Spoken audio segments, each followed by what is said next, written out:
Welcome very much to Dr. Andrea Cooper. She's going to talk to us today about the power of presence in long-term residential and nursing home care, and in particular looking at the role of social workers for informal carers at the time of care home admission for a loved one.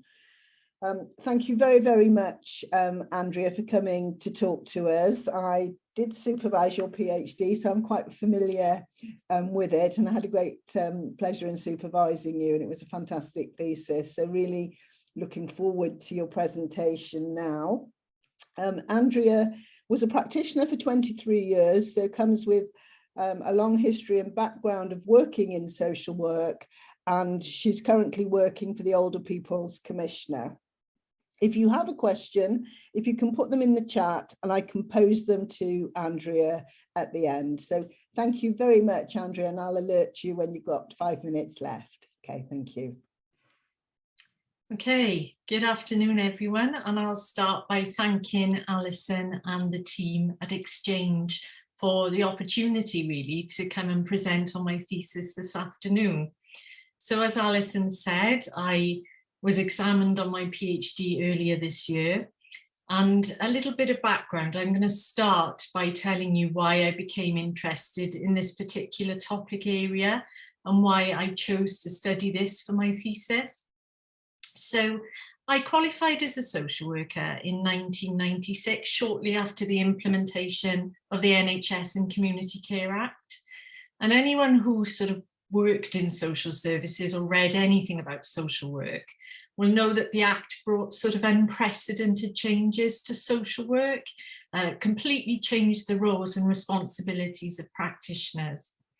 So when I started in social work, which was working mainly with older people and their families, in a sense, I had very little to compare the role with.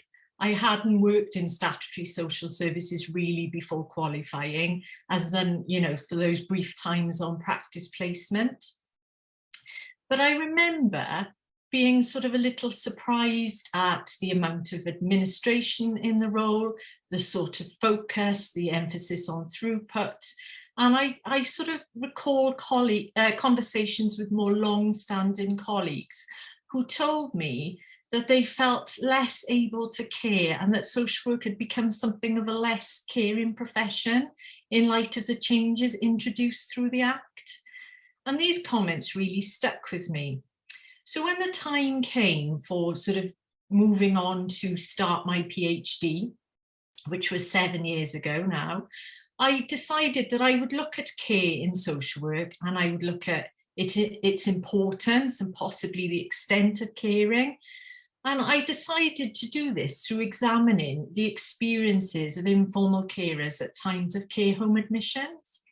And I really wanted to look at informal carers because I felt from my own practice that a lot of my work, particularly when it was with older people with dementia, a lot of my work in relation to admissions was undertaken with their family members. And I knew from the literature that there was less kind of study focused on family members' experiences in comparison, for example, to the experiences of older people themselves. So I'll start by telling you a little bit of how I went about the study. So it was undertaken within one Welsh local authority. So I guess it would be what is traditionally known as a case study. And I deliberately chose an ethnographic approach, which means that I was really focused on undertaking observations of social work practice in all sorts of admission-related contexts with informal carers, really.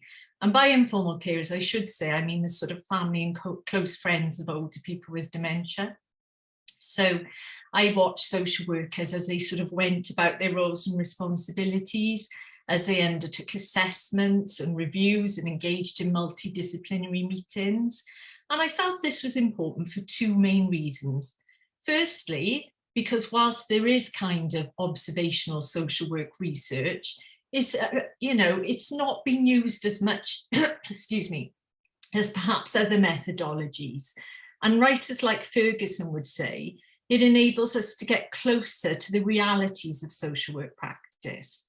And being able to get close, I thought was really important for my study, because my reading led me to understand that there'd been very little research on the ways that care was actually performed or enacted in social work practice.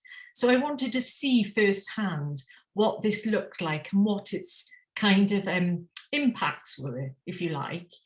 It also enabled me, of course, to actually work in a very, what I felt was non-threatening way with older people with dementia, because I wanted to include them in the study, but I felt kind of perhaps direct questioning in interviews might not be the most comfortable way to go about this. So it enabled me to be very inclusive in the way that I went about my research. It's obviously important, I mean, all methods of data collection have pros and cons. And some of the criticisms of observation would be that, you know, researchers, I suppose, are very free in what they can observe and the way they interpret it. So I supplemented my approach with interviews, which enabled me to kind of check my interpretation. So because I tried to do the interviews following observations, I could speak with informal carers and social workers. I could ask them whether the way I was interpreting things was correct, and to see whether there was another perspective that I needed to understand. And I also did some interviews with a small group of care home managers as well, because I wanted to get their perspective into care home admissions for older people.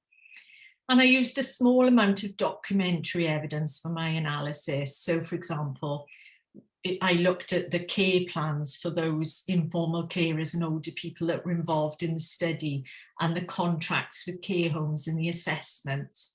So I used a range of different methods to bring it all together. But I soon realised that researching care was actually quite complex, because like the majority of research, I started with a literature review. And, you know, there's a vast amount of literature now on the subject of care. And I quickly became aware that care was talked about in all sorts of different ways. So, for example, sometimes it's talked about as a disposition, and that tends to get quite criticised by feminist writers because it tends to be a disposition associated with women. Sometimes it's talked about as a set of tasks. So caregiving, practical, instrumental tasks to meet the needs of other people. But what I felt that I was interested in, yes, I wanted to obviously look at the tasks associated with care home admission and the social work roles and responsibilities, but I really wanted to understand what it meant for care to be given with care. So I was looking at care as an approach to the undertaking of caregiving tasks, really, as a way of delivering those tasks. And this led me to ethic of care theory, which definitely sees care as much more than a set of practical tasks. And critically, the theorists in this field argue that care is only care if it alleviates feelings of suffering and distress. So there's very much a focus on the fact that just because caregiving tasks are undertaken doesn't mean they're necessarily caring. They can be delivered without care, and actually that can be quite harmful. So in order for care to be caring, it must be delivered in what Engster calls caring ways. So I started to think about what these caring ways were and looked like. And for this, I drew quite heavily upon the work of Tronto, who developed a framework for maintaining what she calls the integrity of caring. So Tronto sees care as a 4-stage process within which are embedded 4 ethics or virtues. So, for example, she would argue that caring must be attentive, so that caregivers must notice the needs of individuals and families. And that means they must notice emotional need as well as physical need. And within later work, she uses the example of a child who might fall and hurt his knee. And she says that, you know, the kind of instrumental task of caregiving would be bandaging the child's knee. But care is also about creating the conditions for that child to feel safe in the world. So as well as talking about attentiveness, she argues that we only know if care is caring through checking with those receiving that care. So do they feel cared for as we work with them? We can't take that for granted. And there are also two other ethics which I focus on in this presentation today. So the first is competence. So for care ethicists, care is by no means a soft option.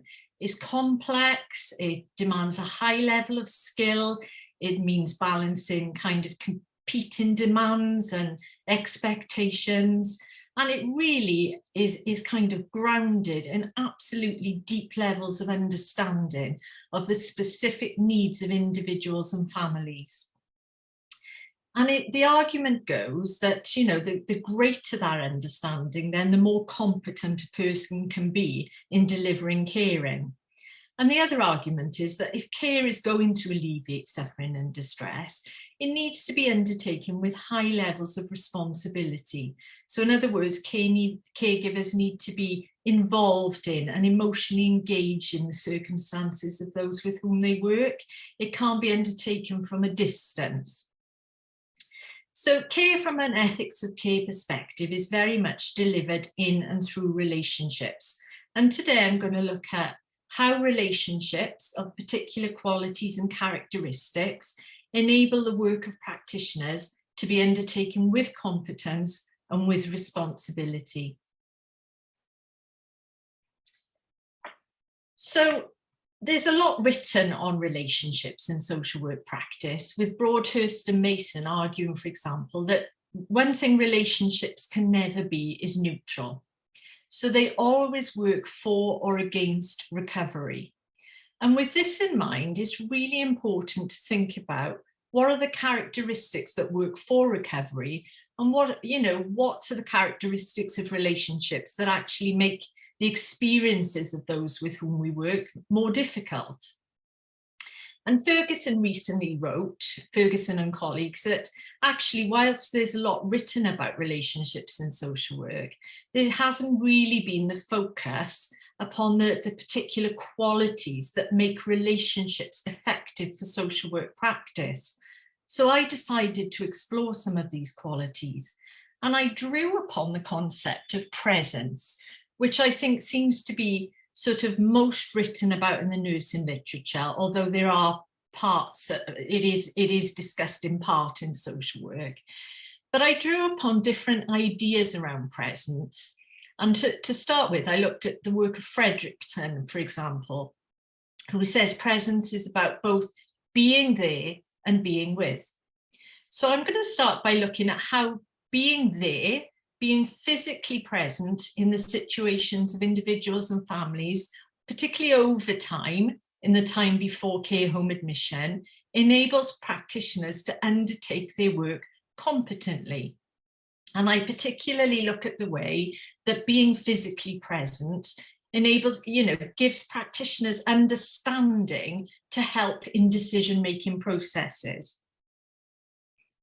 So why is it important that practitioners, first of all, are even involved in these decision-making processes? So here I've drawn upon some kind of direct data from my study, and the purple quotes are those taken from informal carers. And the findings very much affirmed sort of the earlier literature in this area, which shows that for many, many informal carers, care home admission is a really emotionally challenging and difficult experience. And you can see the kind of language used by the informal carers here. They talk about it being devastating, heartbreaking, and horrendous. And it's sometimes likened to bereavement. And one informal carer told me that admission is like a bereavement, really, except you've still got your mum somewhere. So, they worried, these informal carers, they often felt very guilty, they experienced feelings of shame, and they very much absorbed dominant societal messages around the fact that really it was their responsibility to care, and that caring for older people is best undertaken by family within the home environment. And those messages are, of course, reinforced through community care discourses and legislation. So they found the decision-making process really difficult. It was generally undertaken after time as a last resort. And as one informal carer told me, it was one of the hardest decisions of her life. So with this in mind, it's quite understandable that they didn't want to make these decisions alone. Rather, they valued the input of practitioners who were knowledgeable and understood their situations and could affirm the correctness of their decision. It was interesting to note that the practitioners engaged within this study recognised the importance of their decision-making responsibilities. However, they were also clear that contributing to these decisions wasn't always easy. They could recognise that care home admission was beneficial. For some older people with dementia, it might help maintain their safety, for example. But at the same time, it often came at a great cost. So it might involve, or it would involve, leaving behind a home and material possessions. And we know from the literature that home is really important for belonging and identity. So it was a real challenge. And the practitioners themselves were clear that when they had relationships of presence, when they were physically involved in the lives of older people and their families over time, they felt more confident in making those decisions. As the bottom quote shows, one practitioner said to me, "The better you know them, the better the decision you can make." Okay, so how do these relationships of physical presence actually increase competence in decision making? Well, for one thing, they give practitioners access to the kinds of knowledge that wouldn't otherwise be immediately available. So I've got an example here. I apologise, it is quite texty, but I do think it brings to life some of what I'm talking about. So it's taken from an observation, and I describe walking out of the hospital with Lindsay, who's a practitioner, and she describes knowing this informal carer, who she calls Hilda, not a real name, obviously, and her husband very well. And she says that she speaks to them on a daily basis. And I ask her if that makes a difference to her decision-making roles. And she tells me that undertaking an assessment where she knows the older person and informal carer very well is definitely different. She says she can contribute more and explains, for example, that in this case, she knows that the wife is very particular about the cleanliness and neatness of the home, and she would find it extremely difficult to care for her husband's particular needs within the home environment. Now, this sort of detail about the wife's personality and kind of, the importance of her home environment to her is what Murphy and Skillen would call soft knowledge. So practitioners need generalized knowledge. They need to know about the criteria for admission, the financial sort of assessment process. But in order to really make competent decisions, they have to have this sort of personalized and situated knowledge. And when they have this knowledge, they described feeling more able to affirm the correctness of the decision-making process. And that in turn really helped alleviate the guilt of many informal carers. So we know that deciding whether a person should enter a care home is not the only decision that informal carers make in respect of care home admission. They're also involved in deciding where an older person should go. And again, for many informal carers, this was really difficult. I know from my study and from the existing literature that care homes sometimes seem to exist on the edge of society. So they don't tend to be accessed by people unless in situations of admission. And some of the care home providers engaged in my study spoke about this, and they tried very hard and came up with some quite creative ideas to actually engage with the communities, but it wasn't always easy. So because of this, informal carers didn't always know how to judge the criteria or what of a care home, what sort of questions to ask, how to know what the best place might be. So again, being in in relationship, being physically present with older people and their families over time worked because it was really an important source of knowledge from a practitioner point of view. It helped them to understand what the lives of informal carers and older people were like and what kind of care home they might feel comfortable in.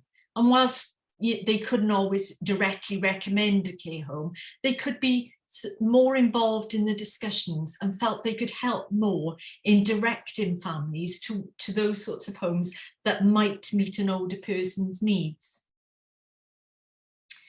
It's important to recognise that competence, and hence caring, is not just dependent on dyadic or two-way relationships. That the relationships between care home providers and informal carers were also very important in ensuring the quality of care for older people with dementia. So part of what I did in the study was explore the roles of informal carers in care home settings. And I particularly looked at the importance of informal carers providing the kinds of biographical and personalised knowledge regarding their older loved ones.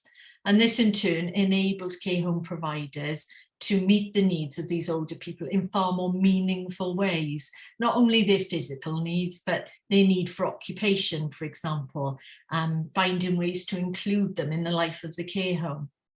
However, what was also really important that was without relationships, informal carers were very anxious about getting involved with and providing care home providers with this information. They worried sometimes about rocking the boat or being seen as interfering. And I've got a quote down the bottom from an informal carer which just illustrates that relationships are kind of precede being able to relay that knowledge. So she says, but now I've built up a bit of rapport with the staff. I tell them what my mum likes and doesn't like. So that relationship seems to come first before her kind of contributions. So I also looked at the importance of social workers maintaining their physical presence and relationships into the care home admission environments. So remaining involved in working with older people and informal carers. And part of what I did was looked at the way they could facilitate relationships with care home providers and informal carers. So sometimes it might be sort of working with care home providers to understand some of the behaviours of informal carers.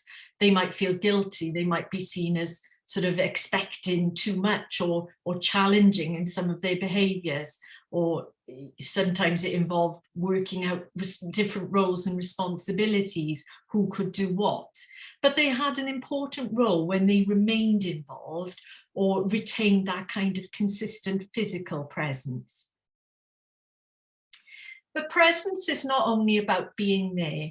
Fredriksson, to go back to the beginning, also talks about the importance of social workers being with. And being with is a sort of intersubjective presence, where social workers really are able to emotionally step into the world of the other and to feel something of their challenges and their situations. And this, from the perspective of relationship-based social work, is really critical to increasing practitioner understanding. So I drew upon the work of a theorist called Buber, who talks a lot about relationships of encounter or borderless relationships, which sort of gives the idea that these relationships are fluid and that it's possible to really experience something of what another person is going through.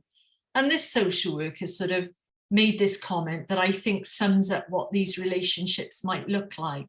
So I was observing a visit in which she was ending her involvement with an informal carer, an older person, after quite a lengthy sort of time. And she said to the informal carer, "We've been through a lot together, haven't we?" And it made me think, yeah, she'd actually been affected by some of this kind of admission experience and situation.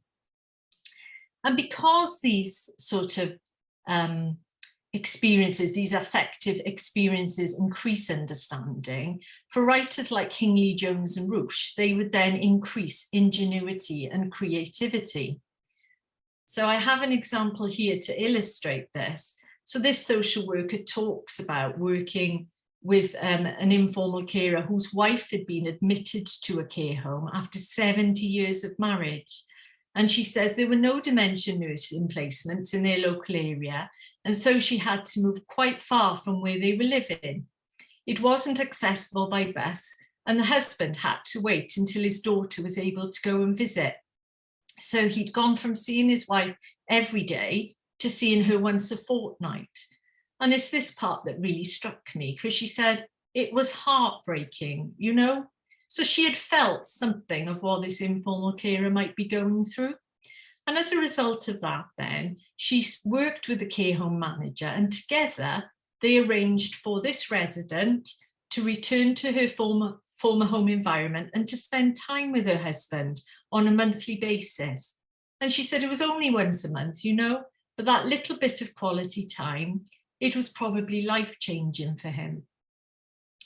It was really noticeable that when this social worker spoke about this situation, that she was quite proud of her intervention, that she felt she'd achieved something in working in this way. It was almost like as if she was saying, well, I went over and above there. It was as if this didn't always happen. And this is the other important thing about affective or emotional relationships, is that they drive practitioners to do more, to take more responsibility, to go back to what Toronto was saying in the beginning. So another example where a social worker really talks about this in ways that illustrate how responsibility is increased in affective relationships. So she talks about a granddaughter looking for a care home for a grandmother. And she says, I just remember thinking how hard it was for her. So I tried to give them as much information as I could, and to try to give her some experiences as well.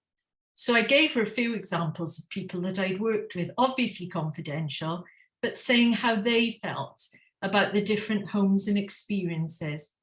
So she's clear that having a sense of the difficulties that this granddaughter encountered was fundamental to her going the extra mile, really. She gave more of herself in trying to ease her burdens in that situation. She took more responsibility for alleviating the stress. But compare that with the kind of perspective of this informal carer. For this informal carer, there was no physical presence at all. He talks about actually only speaking to the social worker on the phone.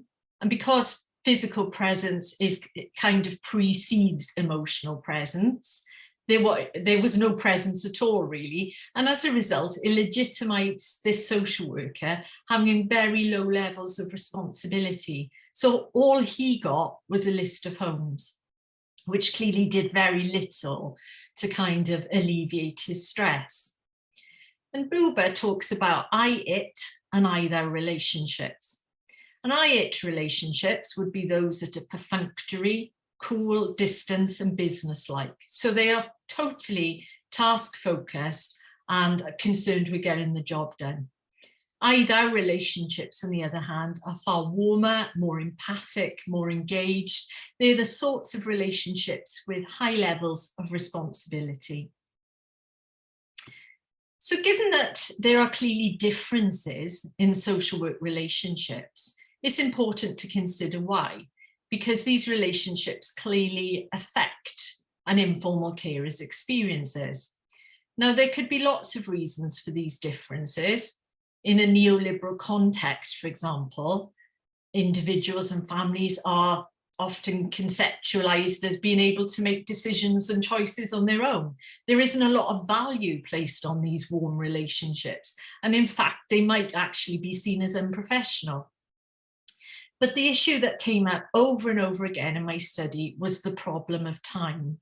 As this social worker says, we all want to provide the support carers deserve, but I think if we're honest, we can't always provide as much support as we'd like because of the time constraints. Adam talks about the commodification of time, and when time is commodified, is equated with money. So time is commodified in social work through, for example, the allocation of care, such as home care, in units of time, which are then costed. And in times where there are financial cutbacks, there's obviously a need to save time, to save money. And one way that that's achieved in social work is through increasing the pace of social work practice. So social workers end up having more to do in less time. But this is really has a massive impact on the quality of social work relationships. So for one thing, it limits levels of physical presence. An example here from an informal carer who talks about the experience of social work assessment. So she says, and you know, it must be very difficult for social workers because they come in and they only see the person as they are then, when they're ill or whatever. They don't actually see the person before that. So they don't have any idea of what they were like, their personality, their character, because that is all being stripped away from them, depending on how ill they are. And it might only have been an hour or something like that. But I mean, it's not very long, is it, to form an opinion of someone and to know their care needs. So for this informal carer, the speed at which this assessment is undertaken clearly leaves her feeling quite anxious as to whether or not the social worker really understands her mother's needs and whether the outcomes of the decision-making process are what they should be. And the pressures on time don't only limit time or don't only affect sort of the discrete social work tasks, but they also limit the length of time that social workers are involved in working with individuals and families. So, for example, they tended to be involved for very minimal periods of time, sometimes to the extent where there wasn't even a first review. So they weren't able to facilitate informal carer and care home provider relationships. And I've included two quotes here, one from a social worker who talks about the pressure to close cases, to prioritise other work, and another from a care home manager who talks about the fact that reviews are often overlooked. And whilst I think it's really important to say, whilst this may be seen as a way of saving time and hence money, in actual fact, the findings of my study suggested that it could be a false economy of time, because then social workers are not always involved to facilitate meaningful relationships between informal carers and care home providers. These tensions could sometimes escalate. Of course, some relationships are really good, but if there were problems, tensions could escalate and those admissions could end up breaking down. Most fundamentally, that was really harmful for older people and their families, but it also then meant more social work time because the whole process would have to be started again. And certainly the pressures on time limited levels of intersubjective presence. So I drew upon the work of theorists called Osterman and Schwatrtz-Barcott, who talk about a continuum of presence in nursing practice that is also really useful for social work. And their point is that we can be physically present, but psychologically absent in our work. And lots has been written about the increased administration in social work. I referred to it at the beginning, and the pressures on social work time, which can sort of drive practitioners into these kind of superficial I-it relationships to get the job done.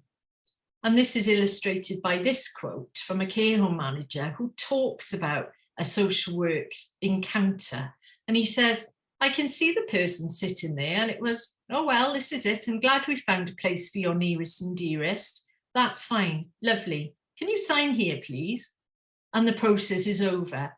Very sharp. Not sharp, but matter of fact. People don't want matter of fact, but it's, oh, well, here we are. We've done everything sorted. Yeah, a hardened approach to it. I would argue, however, that in reality, social workers are not necessarily, or the practitioners engaged within this study weren't necessarily hardened in the way they were approaching their work. They were very aware that there were times where the constraints on time influenced the quality of their practice. And this led to high levels of what Fenton calls ethical stress. They spoke in ways which suggested that care was very much a core value of social work. And because of bureaucracy, volume of work, when they felt unable to perform their work with care, they really felt ethically challenged and questioned what they were doing.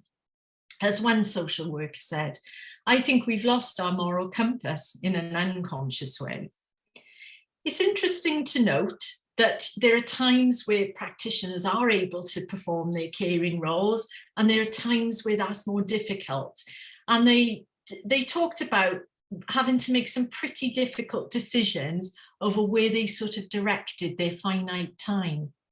And it was interesting that this social worker, who talks about the drastic divide in the kinds of support she offers, told me that when she has sort of meaningful relationships with older people and their families, if she was totally honest, that was where she would give more of her time, which kind of illustrates the point that relationships increase levels of engagement and responsibility. But she didn't feel right about that. She says there's such a drastic divide between the type of care and support I give, depending on the situation. I question myself, is that right, really? And of course, feeling these kind of ethical stress very much can highlight or can exacerbate issues of recruitment and retention, which are so much talked about at the moment. So what are the solutions?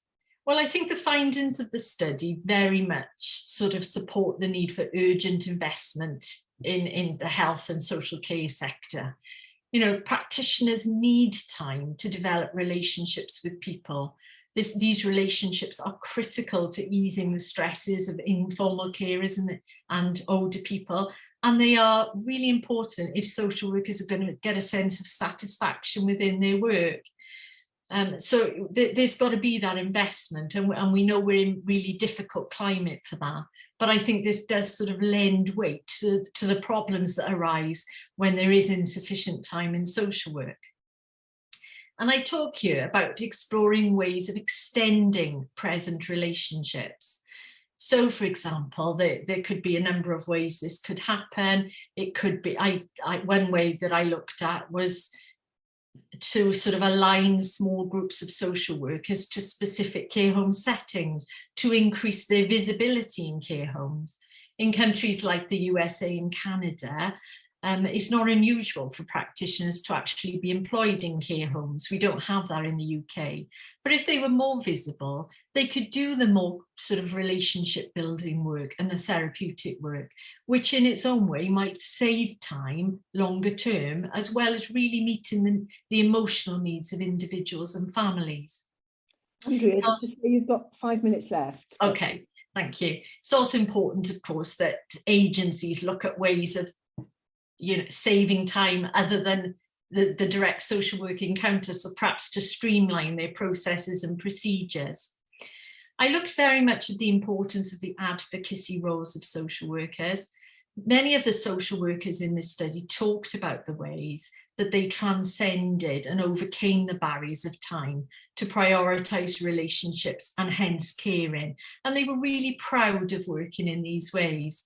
But as I mentioned earlier, there were also times where they just felt they couldn't do that because they were just so focused on trying to keep their heads above water. So it's not an easy thing to achieve in the current context, but I think the findings of the study show how important their advocacy role is. And it was interesting that many of the social workers sort of engaged in their advocacy on a one-to-one level, but had similar concerns. So there's perhaps an argument for more collective advocacy to amplify their voices around their concerns on the time constraints in their practice. And finally, just to say that I also looked at what social worker educators could do to prepare social workers for working in such ways. So to look at relationships, the importance of presence relationships, the importance of ethic of care, and also the importance of the critical gerontological social work literature, which explores the ways in which some of the disadvantages already experienced by many older people because of sort of negative attitudes towards older age can be exacerbated when, for example, relationships are absent, And then it can mean that the sort of interventions offered by social workers are not fit into the needs of older people and families. So I think it helps to highlight the impact of non-relationships, and social workers have to understand that to be prepared to engage in the sort of advocacy roles in their work. So I'll just stop here because I'm aware that we're running out of time, and stop sharing my screen.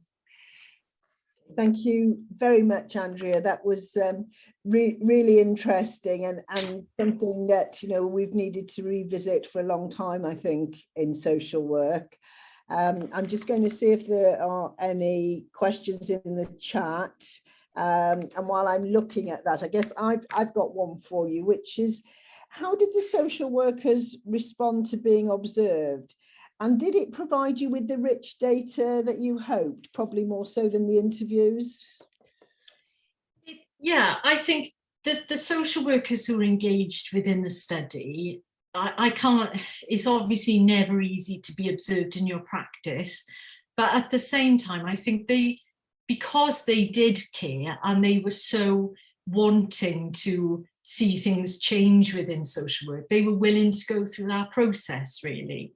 I tried to be as unobtrusive as possible, but yeah, it did provide a lot of rich data, and I think it's just sometimes the looks between different people or the expressions and things that would come up that potentially would never come up in an interview setting. So I did think it was a really valuable way of being able to sort of do the research. Okay, thank you.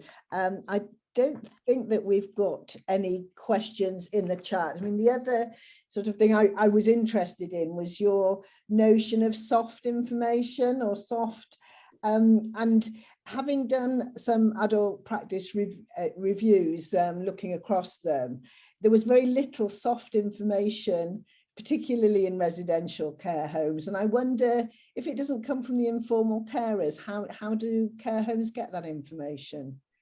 Well, I think that's a really important point. And we know in Wales, for example, that increasing numbers of older people perhaps don't have informal carers, perhaps they haven't had children or whatever.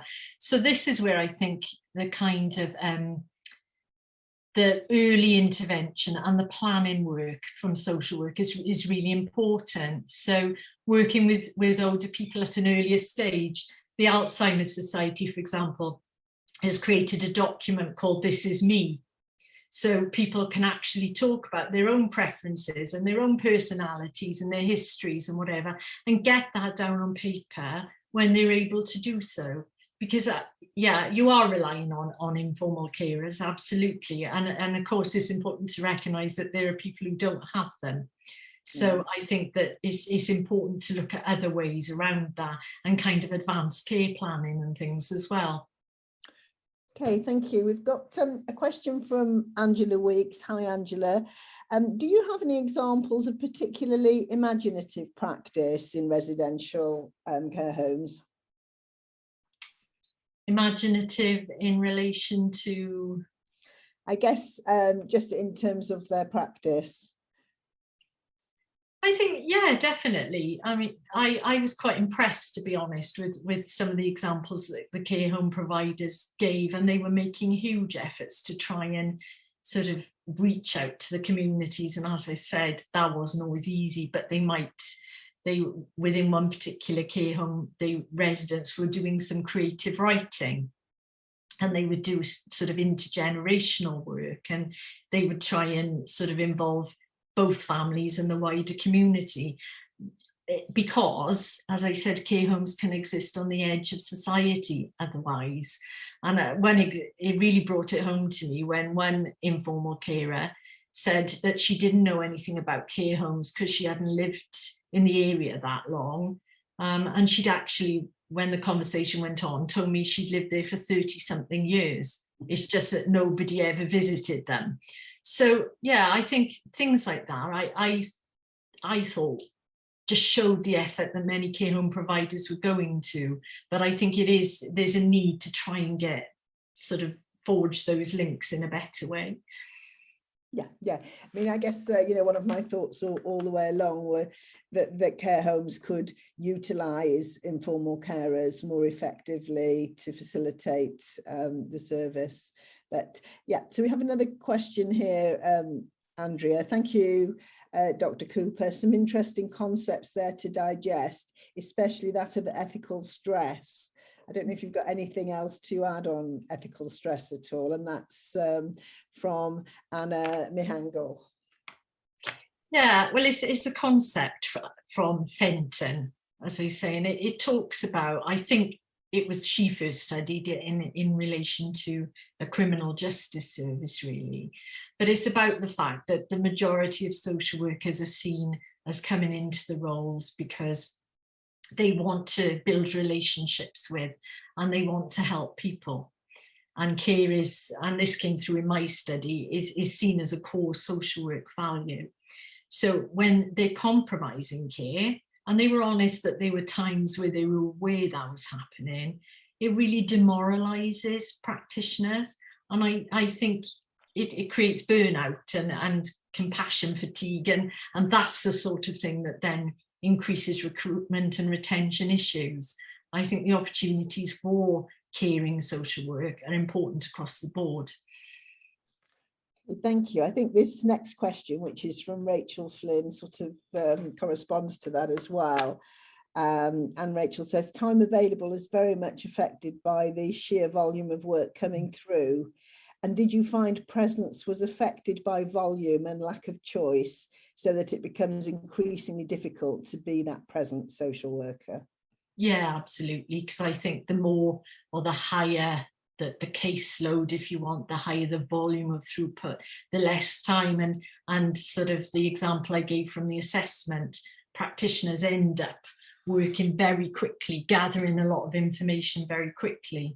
And that informal care, actually, I didn't use the quote there, but she actually talked about how her mother's personality had changed and how she had always been so spirited and so independent. And she was really clear that the fact that the speed of the assessment, it worried her. So I think, yeah, I mean, there's minimal knowledge, and people don't necessarily talk about things like the cleanliness of the home or whatever in an hour-long visit. Those things tend to be more hidden and come out, I think, within the context of a relationship. Okay, thank you, Andrea. I don't know if anyone's got any final questions for Andrea. If you do, pop them into the chat now. A lot to reflect on, Andrea, for social workers when thinking about their own practice. I can't see anything else coming in. So, oh, and just a comment from Tim saying thanks, an excellent presentation, and thank you ever so much. So with that, I'll thank you as well, Andrea. Thank you so much for coming along to talk to us. Absolutely fascinating study. Thank you. Brilliant. Thank you ever so much. Thank you.